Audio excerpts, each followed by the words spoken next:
Bunger on Vapauden kadulla sijaitseva monitoimitila yksityistilaisuuksiin. Tiedustele meiltä lisää.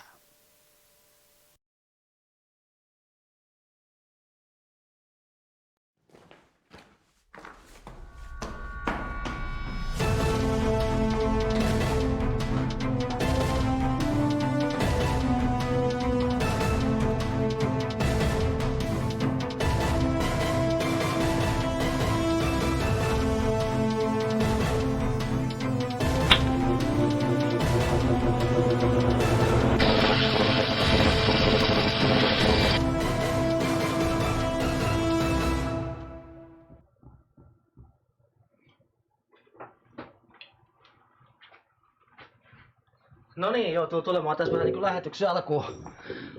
Tuolta niin tuottajan pallilta tälle puolelle. Niin on. No, meillä toi Silenius ei päässyt tänään paikalle, niin joutuu tuottaja itse haastattelemaan. Mutta hei, tervetuloa. Kiva, kiitos sulle. Tervetuloa. Tätä on odoteltukin, että sä pääset kiireeltäsi tänne. Ihana Niin on. nähdä sua pitkästä aikaa. Niin on se. Mitä sulle kuuluu? Ehkä Lahden kuuluisin lääkäri. No ei mitään erikoista. Elämä jatkuu vaan. Elämä ei mitään uutta. Kuis pitkään sä Lahdessa oot toiminut lääkärinä? Ai, ootas vaan, 35 vuotta. 35 vuotta. Joo. Sä oot no et sä silloinkaan ihan mikään nuori poika ollut enää. Niin, joo, se on aikuinen. Aikuisena tulit. Aikuinen, joo. Oot niinku Lahden nähnyt sieltä, Joo. mitä se on ollut kaikkea. Miltä Lahti näytti silloin?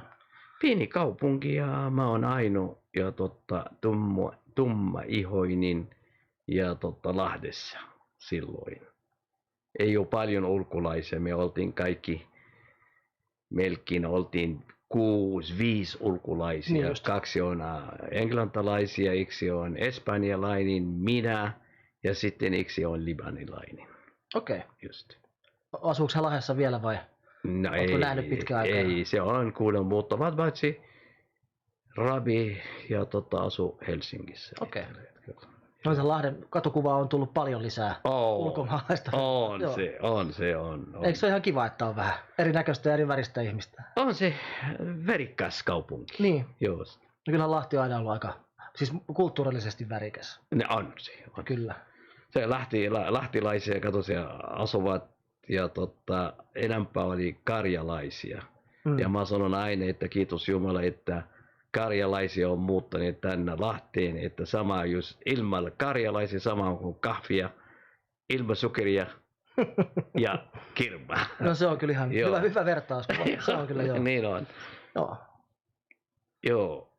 Mitäs muuten noin niin sun mielestä Lahdessa on tässä 35 vuoden aikana niin suurimmat asiat muuttunut? No muuttunut tuli kansainvälinen ja kansainvälinen kaupunki ja niin tälläkin hetkellä kun mentiin Euroopan unioni vähän katukuvaa ja Lahden kuva on muuttunut vähän kansainvälisempää kuin aikaisemmin.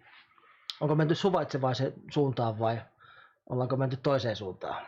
No kyllä lahtilaiset tunnevat mulle oikein hyvin. Ja että siellä mä tunnen itse on ihan lahtilainen, arvostaa, kunnioittaa, rakastaa ja aito lahtilaisia. Joo, sama kuin sinä ja minä, kun me tunnettiin. Minähän on puoliksi ihminen ja puoliksi savolainen. Jos on se. Mutta hämäläinen. Niin, ei kerrosavolainen. Niin on. Kyllä. Joo. Mutta sähän oot ollut myös niinku kunnallispolitiikassakin mukana aika aktiivisesti. Ota pieni hetki, mä haen ton puhelimen tosta, että tulee palautteet meidän äänen toistosta, että toimiiko meillä mikit hyvin. Mut joo. Niin. Kunnallispolitiikassa olet ollut mukana? Olen 24 vuotta, mä istun Lahden valtuusto. Joo. Ja sitten sosiaali- ja terveyslautakunta 24 vuotta ja sitten Päijät-Hämeen valtuusto 24 vuotta. Joo. Että mä oon tehnyt paljon uraa Lahtia, lahtilaisia ja hoitanut lahtilaisia terveitä melkein 35 vuotta. Siitä sut varmaan parhaiten tunnetaan lääkäriammatista. Lääkäriammatista ja sitten olin sellainen värikäs persona. Mä olin aikaisemmin kuulu vennamolainen ja SMPn ryhmästä istuu pitkä sitten ja sen jälkeen kun Mikko Vainio on luopunut politiikkaa, mä olin ekkosmies koko Hämeenläänissä. Niin just. Ja että kiitos Jumala, että SMP on mennyt konkurssi, että mä olin, ja minun vastuulla oli koko Hämeenläänissä, että ihmisiä tappelivat ja niin edelleen, että mä olin iloinen silloin, kun menivät meni konkurssiin ja lopetettiin, sitten mä siirtynyt. Ja SDP on lähellä minun sydämeni. Jatkanut valtuusto SDPn. Ja aina kun mä olin SMP on ainoa edustaja, mitä mä olin lähdin valtuustoon. Ja sitten mä siirtynyt ja se SDPn jälkeen, kun Soini on perustanut perussuomalainen, mä ajattelin, että se tulee entiset SMP-laisia, mutta valitettavasti ei tullut eri ryhmä ja sitten tämän jälkeen mä oon luopunut koko politiikkaa. Sellaisia huuha ei kannata mennä. Niin, se on ihan totta. Joo. Ja jatkan minun ammattilääkärinä ja mä nautin minun vapaa-ajan ja maala. Mitä sä teet vapaa-aikana? Sä oot maalla ja... Maala mä teen mitä Juntti Suomalainen ja teki maala.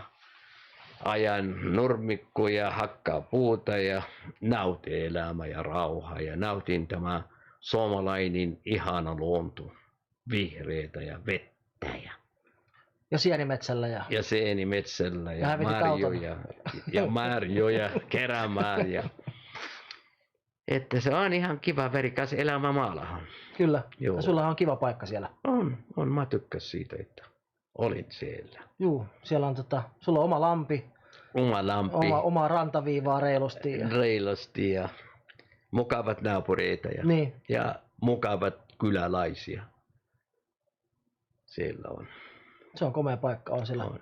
Saanut käydäkin muutaman kerran. Käydään taas joku päivä. Ilman muuta. Joo, tässä ennen kuin syksy alkaa. Niin, mä kutsun sulla. Ehdottomasti.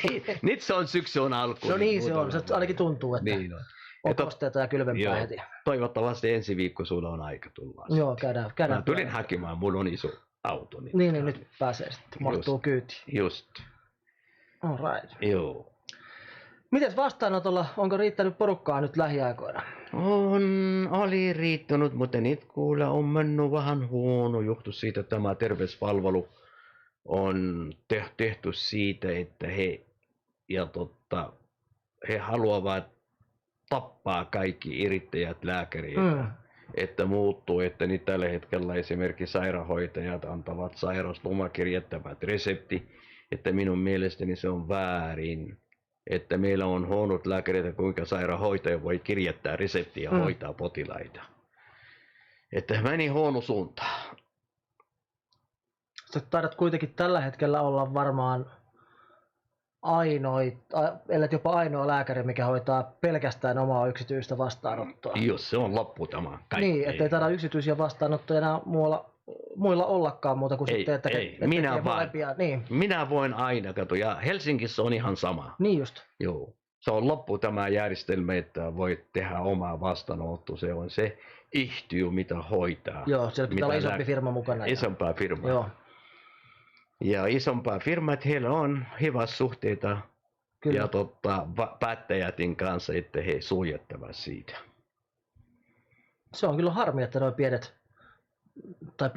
mutta niin kuin yksityiset elinkeinoharjoittajat lääkäreinä niin taitaa olla aika harvassa. Aina harvassa, niin. Ja nimenomaan potilas haluaa tulla sellaisia, ja mitä ottaa potilas sydämiin, niin ymmärtää hänellä, ja usein esimerkiksi mulla ei ole takki päällä, mä osaan ja antaa kättä halaa, sanoo ja iskä, äiti, ja että mulla on sellaisia ihmissuhteita enempää ja potilaan kanssa kuin esimerkiksi viralliset lääkäreitä, mitä ei antavat kättä. Niin, totta. Ei saa kätellä, kättelykieltoa. Niin, mä halaan minun potilaita. No se on kyllä oikein. Joo. Ja se on se. Siinä varmaan kehittyy ihan oikeita ystävyyssuhteitakin sitten jo. No se on sellaisia perhesuhteita. Niin, aivan. Joo, että esimerkiksi minun lapsipotilaat haluavat mennä toinen lääkäri, kun haluaa vain sitä osmaa. Niin kun mä kun lapsi tuli, mä halaan, mä otan kiinni, mä laitan hänellä sylyssä ja mä tutkin. Joo. Ja sellaisia teiti kehittää suhteita ja potilaan kanssa enempää kuin virallinen suhteita. Totta. Joo. Varmaan tuommoisessa isommassa lääkärikompleksissa, sairaalakompleksissa, niin on pakko pitää etäisyyttä tietysti. Etäisyys, niin. Mutta se, jos sanotaan perhelääkärit, ei olla lähisuhteita potilaan kanssa. Mutta kaikki meni lain persi, tämä kaikki systeemi. Niin tällä hetkellä, kun esimerkiksi tämä ja terroristijärjestelmä ja virkamiehiä ja mitä he ovat, nationalistit sisältävää vähän ja rasismi ja kun Valviran ja virasto, tarkastusvirasto ja että he määräävät mitä he haluavat, mutta kuka esimerkiksi valvoo ja Valviran ja tehtävä, ei ketään. Niin, heidän toimintaa. Heidän toimintaa. He ovat ja varmasti he ovat sanotaan määrävä valtion virasto, mitä ei kuka valvoo ja usein tekevät väärin ja päätös esimerkiksi lääkäreitä kohtaan. Niin. Esimerkiksi minulla on koko ajan ja koko ajan mä olen hampaiden välillä. Johtuu siitä mä olen erilainen, tummaihoinen ja en tiedä mitään, mutta täällä varmasti puhutaan ja virkamiehen rasismi ja rasismi ja ilivaltainen ja virasto. Että koko ajan mä olin melkein vuonna 1984 mä oon heidän hampaita. Niin, että koko ajan. He on vaikeuttanut sun toimintaa. Joo, vaikuttaa, kun mä oon erilainen vähän kuin muut lääkärit. Mutta ei mahtu mitään, teitä olla selviä elämä. Niin. Että mielestäni on valtio ja varmasti he kuuluu ja ministeri kun en tiedä onko terveysministeri tai on ja en mä tiedä, mutta varmasti terveysministerin alaisia, mutta ei kuka tarkoista heidän ja niin siellä ei ole sisäistä tutkintaa niin sanotusti. Niin on se, niin on. Niin, että se ja tekevät päätös, mitä kuuluu ilman mitä ihmisarvoa eikä mitä ja annetaan mahdollisuus ja selittää tai niin edelleen. He päättävät mitä haluavat ja joskus on väärin ja väärin päätös. Mielestäni on se, että Suomessa täällä tapahtuu ja välin suhteita, esimerkiksi virkamiehiä, mitä he hakevat ja virkaa. Mitä perusteita he saavat virkaa? Teitä olla poliittinen tai ja kun mä olin Lahden valtuusto sosiaali- ja terveyslautakuntaistuimessa virkamiehen viran täytämiin teitä olla poliittinen tausta. Okay. Ilman poliittinen tausta ei kuka pääsi. Niin sinne virkaan. Niin mä oon päättänyt monta kertaa, että vaan vasara meni. Tämä ei kuka käsitteli, kuka haki virka ja mitä hänen pätevyys. Okay. Sama kuin mielestäni se on Valviran se, että se välisuhteita vaan annetaan. Ei kuka tarkasta. Hyvä veli ja suhteita vaan. Mun tarvii itse sanoa, että en ole niin paljon tutustunut tähän, mutta joo, kuulostaa ihan niin kuin ymmärrettävältä. Joo, että mielestäni ei olla pätevyyksin mukana. Ja mitäs haku tapahtuu ja kuka päättää. Ja esimerkiksi täällä Suomessa lautakunnat, kun mä olin täällä ja kunnallispolitiikka, ei se ja täytetään virkapätevyyksen mukana, vaan poliittinen taustan mukana. Okei. Mä olin tehnyt väärin, että mä menin sama juttu, valitettiin ja virkamiehiä, että heidän poliittinen tausta ja heidän poliittinen suhteita. Niin, ja sen mukaan sitten sai paikkoja. Joo. Onko näin ollut aina, vai onko tämä nyt niinku ihan... Täällä Suomessa on aina. Joo. Aina se on se. Kun mä olen 24 vuotta, se on ei tapahtu muutoksia ja muutoksia ei tapahtu Suomessa ollenkaan. Se jatketaan sama juttu.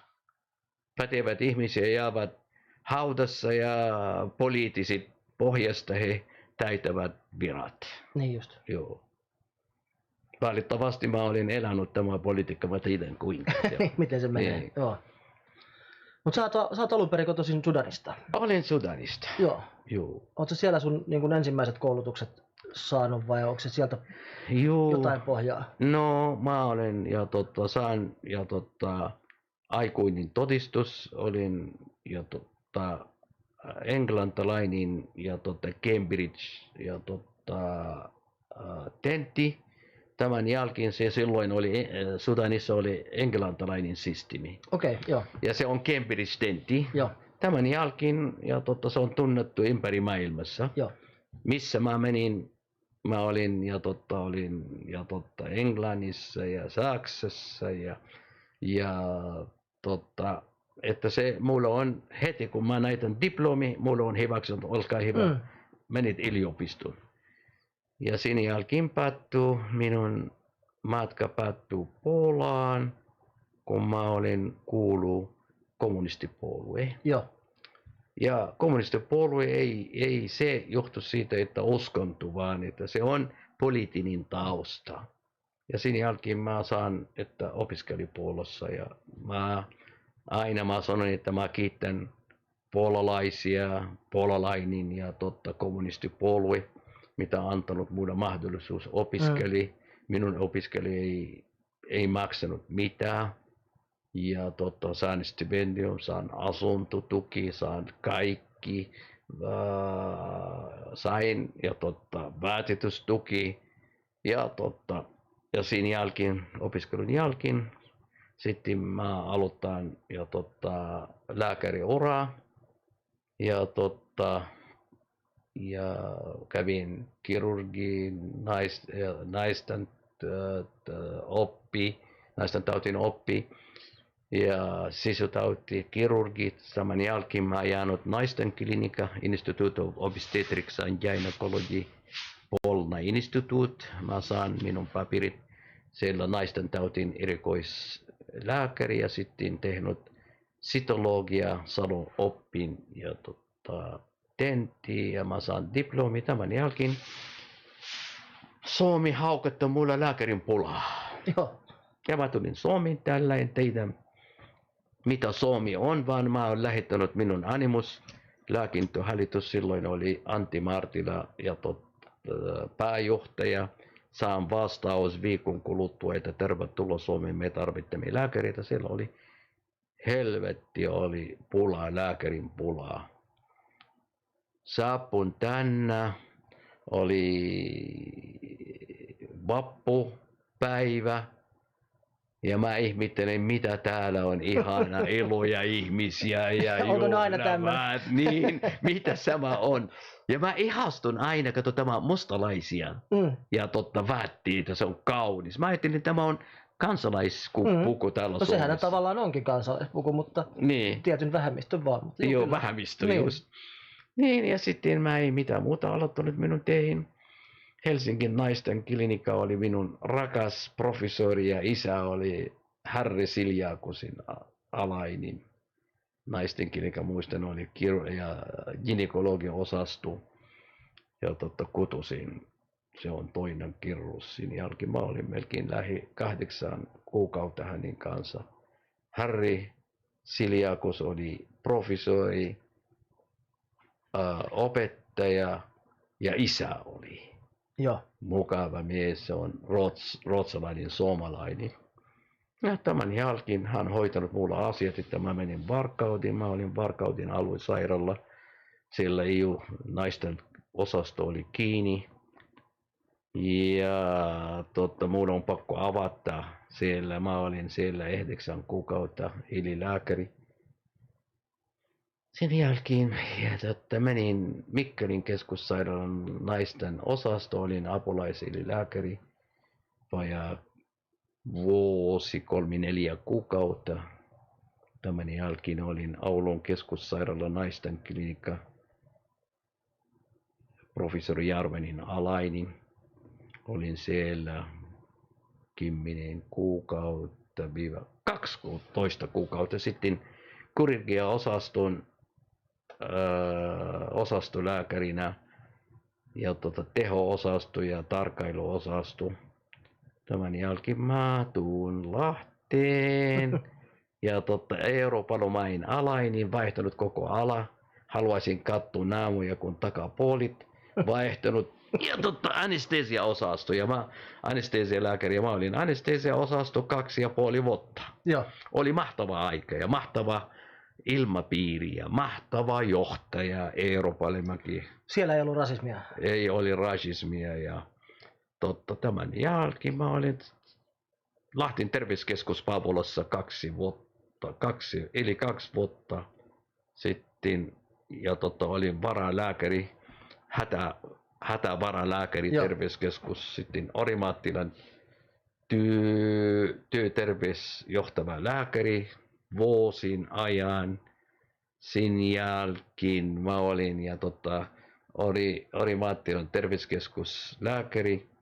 Olin ja Helsingin ja terveysvirasto Teessä, Haagassa, sitten ja Tyylin terveysasema, sitten olin ja Vääntän terveyskeskus, mutta silloin oli vähän vaikea se, että tietotekniikka on tullut ja mulla ei, potilaan hoito ei mitään, vaan tietokoneella. Joo. Ja mä muistan, että mulla oli sijaisuus siellä 3 viikkoa, 1 viikko mä istun tietokoneella, mä en ymmärrä mitään. Kiitos sinulle, että opitat mulla. Mitä vuotta nyt eletään tässä? Mitä? Mikä vuosi nyt on, mistä puhut? Mitä vuotta tää nyt on? Sä oot ollut silloin, sanot Vantaalla. Vantaalla se oli, se oli 90-luvulla. Joo. 80-luvun loppu ja 90-luvun. Joo. Oliko sulla silloin jo oma vastaanotto? Oli Helsingissä. Helsingin vastaanotto mä aloittanut. Siellä Runebergin kadulla? Runebergin katu mä aloittanut 86. Okei, se on niin kauan. Ja Lahdessa mä aloittanut 80. Joo. Joo. Sitten sulla oli siellä, Puolassahan sulla oli kans oma vastaan, tai siis oma asema. Joo. Kun mä osaan puolan kieltä oikein hyvin, se on toinen ja se Arabia, Puola, Suomi tämä on ja varsinaisin kieltä. Mutta Puolassa, kun mä oon lapsista lähtien tai pieni nuori poika, mä olin siellä ja mä oon elänyt pitkään ja mä oon elänyt puolalaisessa keskuudessa. Ja sen jälkeen mä haluaisin ja lähti pois Suomesta täällä on. Ja tämä Valvira koko ajan minun kimppuja ja viranomaisia minun kimppuja. Sen jälkeen mä menin Puolassa ja mä aloittanut ja lääkäriasema siellä. Siellä oli mä olin johtava lääkäri ja omistaja, mulla oli 21 lääkäriä teessä. Mutta valitettavasti siellä on vähän eri systeemi, eri tavalla kuin suomalainen systeemi, että siellä on sairaskassa, että sairaskassa, että se, että yksi potilas, mitä mä hoitan täällä Suomessa, mä teitin hoitaa 20 potilaita, että liian vähän rahaa tuli. Joo. Ja siellä on sairaskassa, että esimerkiksi, ja se kuun loppu me teimme kirjanpito, meni ja sairaskassa eläkelaitos, he tutkivat ja sitten 2 kuukautta kuluttua mä saan maksamaan. Joo. Että se on liian hankala. Että, siinä on pitkä aika välissä. Niin, ja sitten yksi asia, että se, että minun kavereita ja kurssikavereita ja minun oppilaita, kun mä olin opettaja naisten klinikalla, he haluavat varmasti me teemme ja me autamme. Ei kuka selittänyt mulle, mitä on puolalainen systeemi. Niin. Kun mä menin ja mä aloittanut toimintaa, mä tajun, voi helvetti, täällä on, ei sama kuin meillä on Suomessa, kato, se on eri systeemi. Ja sen jälkeen mulla on pakko, ja että pärjempää pieni tappio kuin iso tappio. Että mä myyn pois, että mä saan tappio oli niin siitä, että mitä minua harmittaa, että kaikki tämä Puolan projekti oli laina pankissa, mitä on sudottu minun Helsingin ja Lahden asuntotakaus. Niin just. Ja mä pelkäsin koko ajan, mutta kiitos Jumala, että mulla onnistui, lähdin pois ja mä tulin Suomeen. Ja nyt tällä hetkellä varmasti Puolassa on muuttunut tila, mutta ei enää voi jatkaa eteenpäin, ei ole voimaa. Se oli kova projekti, mä muistan silloin, sä olit siitä todella innoissaan. Niin, olin innossa, mutta se raha ratkaisi, kun se, jos tappio on, että ei kannata jatkaa. Ei me ollaan hyvän tekeväisyys, tehdään esimerkiksi kansalaisia, tehdään palveluja, tehdään se on valtion asia hoitaa sitten se hyvän tekeväisyys siinä välissä. Jos sitä. Että lääkäri on yrittäjä, tämä on yritys, jos yritys ei onnistu, teitä lopettaa. Se on juuri näin. Niin on.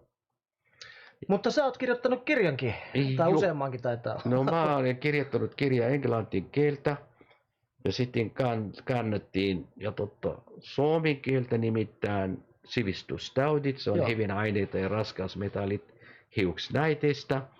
Ja tämä ensimmäinen kirja suomen kieltä, se kirja pohjautuu muut tutkijatin mielipide ja lääketieteellinen tutkimus, mutta puolan kieltä minun oma ja kokemus ja hoito, mitä on saavuttanut potilaan hoitoon. Että se on ero on se, että siellä on kirjallisuuspohjasta ja toinen on minun oma mielipide ja minun hoitotulokset. Just. Se oli hyvä kirja, mä oon sen lukastu. Niin, Kyllä. Niin. Saako sitä vielä jostain? Saa. Onko sulla vielä? On, vielä paljon. No niin. Pitääkö tulla hakemaan aina sitten tuosta? No mä laitan sulle tänne. No niin, tulee tästä näin. Tai tulee hakemaan sitten samalla kun tulee käymään. Jakaa sinne. Miten sulla on Lahdessa auki ja Helsingissä vielä auki molemmat vastaanotot? Nyt meillä on lomalla. Nyt on vähän lomalla, niin, joo. Mutta normaalisti on Lahdessa viikolla. Johtuu siitä, että se Valviran ahdistus, mä piti laittaa poikki, ennen mä selvittää tämä kaikki asia. Totta. Joo. Tämä rasistinen ja virasto ja natsi ja rasisti ja mitä mä sanon, että se ahdistaa. Niin. Jatkuvasti, melkein lähi 20 vuotta mulla on aina kirjettä edestakaisin. Loputonta paperisotaa. Joo, tällaisen oravan pyyrää koko ajan heidän kanssaan. Se rasittaa varmasti kyllä. Rasittaa. Mutta onneksi sulla on hyvä mökki, mihin pääsee vähän. Niin on se, ja mun on hyvä suomalaisystävät ja ihanat ihmisiä, mitä mä tunnen. Just. On se. Mutta miten sulla on sitten ideoita seuraavaksi? Sulla on ollut aika tapahtumarikas elämä ja jaksat vielä, en kysy sun ikää nyt tässä suoraan, jaksat vielä kuitenkin tehdä hommia. Jaksan hautausmaa, mutta teillä kun Petteri, mä olen nyt kilostunut koko tämä lunta ja ilman ja mä haluaisin lähteä pois täältä. Haluaisin maata, missä on lämmintä, merta, voi kalastaa, voi ja rauhatyö, kun lääkärin ammatti voi tehdä ympäri maailmaa. No se on ihan totta. Joo, että mä voin mennä sellaisia paikkoja, missä esimerkiksi Arabian maata, kun mä puhun arabia oikein hyvin, ja mä voin tehdä minun lääkärin ammatti, että ei tarvitse joka päivä ottaa vastaan, vaan että otan vasta kerran 2 kertaa viikolla ja sitten pidä hauskaa. Ja sitten tervetuloa sitten, kun mä menin etelään. Mitä maita sä oot miettinyt? En haluaisin sanoa. Okei, ei tarvitse. En haluaisin sanoa, mutta tervetuloa. Joo. Siellä on, missä mä menin varmasti, siellä on ruoka, halpaa, ilma on mukava, asuminen on mukava, ihmisiä on mukava, ihmissuhteet on kivoja. Ja sama kuin maalla asut, siellä kaikki kyläläisiä, he ovat yhdessä. Ja siellä etelässä ihmisiä on yhdessä, että kun voit mennä kauppaan puhut ihmisen kanssa, kadulla puhut ihmisen kanssa, joka paikka puhut siinä. Nyt tällä hetkellä Suomessa, mitä mä oon huomannut siitä, ei kuka hyväli kadulla. Kaikki on, naama on kutissa. Mm. Siellä on ongelmia ihmisillä. Elämä on muuttunut helvetti paljon. Markan aikana oli helppo elämä. Niin, että kaikki kun tämä Euroopan unioni tulee ja Euroopan unionin määräys tulee tiukattu joka paikka, että suomalainen kansalainen persoonallisuus on muuttunut. On muuttunut Millä sellainen... tavalla se on? Onko sitten tullut, ollaanhan me aina oltu aika juntteja, Niin, mutta onko suomalaiset ruvennut synkistelemään enempi? Enempi. Kaikilla on sellainen niin. pilvi pään päällä. Ei se, kato, elämä on muuttunut, elämä on liian kallistuu. Niin. Ihmisiä ajattelevat oma ongelmia, kuinka maksetaan pastiki, kuinka maksetaan ruoka, kuinka maksetaan bensa. Täällä Suomessa, mitä on ihan huono asia, että ei kuka lähettää rakkauskirja, vaan lähettää aina laskut. Se on muuten totta. Niin. Että raha ei tuo onnea, mutta ei ne laskutkaan paljon mieltä piristää. Ei, se on aina laskut. Ei ketään lähettää rakkauskirja. Vanhan aikana lähetetään kirja ja kortit. Ja nyt ei enää kato siitä. No nykyään on tekstiviestit ja Instagramit ja WhatsAppit. Ja... Niin on se. Niin, että vanha sukupolvi ei osaavat. No se on kyllä. Niin, se on. että täällä nuoriso he käytävät siitä, mutta vanha sukupolvi heillä on vaikea. Mä oon vähän, en ole vanha, mutta kato, mulla oli vaikea aluksi, että tämä tietotekniikka. Kiitos sulle, sä oot auttanut mulla paljon, että mä perehtynyt siitä. Joo, ja sitten tietotekniikkahan, se käyttöliittymät, nehän helpottuu koko aika. Niin, Että on helpompaa ja helpompaa, että niin osaa käyttää. Mutta teitä osaa. Niin, ja uskaltaa aloittaa sitä. Niin on. Mä olen aloittanut ja mä onnistun nyt tällä hetkellä. Että se... Kyllä mä muistan silloin, kun sai sun luona käydä 2 kertaa viikossa korjaamassa tietokoneita. Sä olit laittanut kaikki kovalevit roskakenteen. Niin, oli vaikea, mutta nyt se on vähän helpottunut. Joo. Että pakko käyttää. On ne helpompia käyttää noin. Niin on. Joo. Vai lämpöiseen olet lähdössä? On. Onko siellä sitten, siellä on kameleita ja... Kameleita ja lehmät ja kaikki. Ja ääsit ja voihit. No toivottavasti nyt ihan heti et on vielä lähdössä. En, mutta pikkuhiljaa. Kato, pikkuhiljaa valmista. Niin. En mä jaksa. Kato, mä oon tehnyt ammatti täällä lähi 40 vuotta Suomessa. Ja joka ihmisellä on raja. Ei enää tämä voimaa kato siitä. Joskus vanhan aikana, kun mä olin esimerkiksi Mikkelissä ja Oulussa, tai mitä nimittää mulla, musta taikuri. Että minun kesärien leikkaus esimerkki, 2 minuuttia, 3 minuuttia mulla on lapsi itki kyllä pöydällä. Joo. Mä muistan kuule, kun mä olin Oulussa. Ja mä olin poliklinika ja ei helvetti, siellä oli kuule aamusta illalla.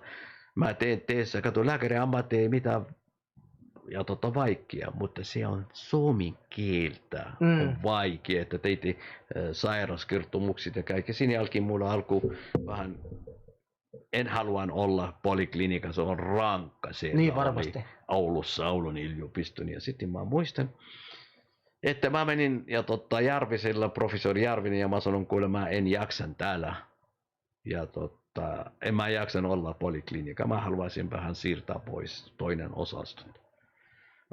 Hän sanoi, jaha, selvä. Sitten mä olin ja poliklinikalla ja sitten Hassan Osman, nopeasti tulit leikkaussaliin. Mä menin leikkaussaliin, oli melkein kuulla 15 lääkäreitä ympäri ja professori siellä ja dosentit ja kaikki ja niin. Ja he sanovat mulle, nyt sulla on nyt hätäsekstio. Mitä teet? Mä sanon asia selvää. Mä menin, en mä pesä mitä, mä menin jodiini, laitanut laitanut takki, laitanut hanskoja. Sitten menin leikkauspöytään. Anestesialääkäri saa aloittaa. Mä teen siitä kerran, kun siitä. Ja sitten kestää muutama minuuttia. Nuori, komea mies kuule. Ja otin lapsi alkoi itki muutaman minuutin kuluttua. se tuli Järvinen, hänellä on kova ääni. No hyvä poika, ja lähtivät pois siitä. He tajuvat, että mä osaan. Niin, että Niin. itse varmasti ja Joo. tyylillä. Joo, ja silloin mä oon jatkanut sillä synnytyssalin ja vastaavaa lääkäriä. Joo. Ja se oli sitten mielekkäämpää. Mielekkämpää. Joo. Ja mukava henkilökunta oli, kun se edellinen minua kato lääkärit, he ovat virallinen, he puhuvat. Mä tulin istavallinen kanssa. Joo. Että mä muistan se, että kuka sanoo, sairaanhoitajat ja kätilöitä, he ovat lääkärin oikein käsi. Kyllä. Jos haluat, että kaikki meni pila, ja ei meni pila, teitä elää hyvä ilmapiiri heidän kanssa. Ja mun on helvetti hyvä suhteita heidän kanssa. Okei, ootko vielä yhteydessä heidän kanssa? Ei enää, katso siitä. Tämä on minun vika, että kaikki minun suhteita, ja ei pitänyt suhteita minun ystäviä ja tuttuja. Esimerkiksi Marokon kuningas, minun nuoruuskaveri, me tunnetaan. Ja se, että nyt mulla ei ole kontakti hänen kanssa. Sitten Saudi-Arabian ja Sheikh Salmanin valipoika on minun hyvä ystävä. Ja meillä on helvetti hyvät suhteet oli. Ja mä tunnen hänellä hyvin, mä oon hoitanut hänen asiat. Silloin oli Saudian ja Irakin sota. Ja rakennettiin ja bommin suojat kuningaallinen perhe. Ja se suomalaisia tekevät ovit. Se on sellaisia firma kuin Temit Oy. Okei. Launu ja oli toimitusjohtaja, omistaja, insinööri, minun hyvä ystävä. Ja silloin Launu, pätevä insinööri, ei puhu muut kieltä kuin suomen kieltä.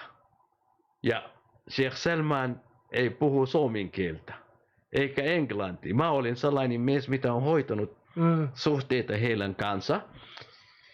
Ja me tultiin hyvää suhteita, että kaikki Saudin prinssi on minun tuttuja. Joo. Mutta aika meni, mä olin tyhmä mies, ei pitänyt ja kontakti heidän kanssa. Viime kerta me soitettiin Sheikh Salman ja oli puolitoista vuotta sitten sovittiin, että mä tulin Sveitsiin, kun hän tuli aina kesällä siellä. Ja että mä tulin nähdään, mutta sen jälkeen mä soitin, että mä en tiedä mitä tapahtui, että hänellä on vähän tuli liikaa uskonto tulee. Ja nyt tämä ja Salmanin prinssi Salman on ahdistaa koko perheen. Ai jaa. Joo, ja sen jälkeen on vaikea kontakti heidän kanssa. Niin on. Että vähän kuin mulla ei ole kontakti, mutta tunnen kuningaallinen perheet kuulla, että Marokossa ja Saudissa. Joo. Joo. Paljon suhteita ja vanhoja tyttöjä. Vanha tuttuja silloin, kato kun mä oon valmistunut gynekologi. Ja mä olen hyväksytty ja Saudissa ja Kuwaitissa, Arabi-Emiraati. Mutta kun mä olin gynekologi ammatti ja siellä on uskonto rajattaa, kuinka voi tehdä gynekologitutkimus naisella, kun olit mies-gynekologi. Teitä olla naisgynekologi. Ymmärrän. Ja sen jälkeen oli helvetti hyvä palkka. Mä olin saanut Aramco silloin virka melkein 30 000 dollaria per kuukausi. Plus asuntoauto.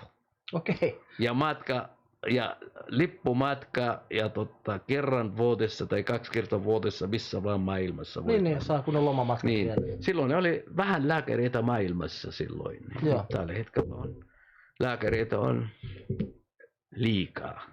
Niin. Joo. Siitä vähän aiheen vierestä, että juttelit tuossa, että kun muutat lämpimään maahan, niin se ruoka on tärkeä. Mutta sullahan oli oma ravintolakin täällä Lahdessa aikoinaan. Oli. Joo.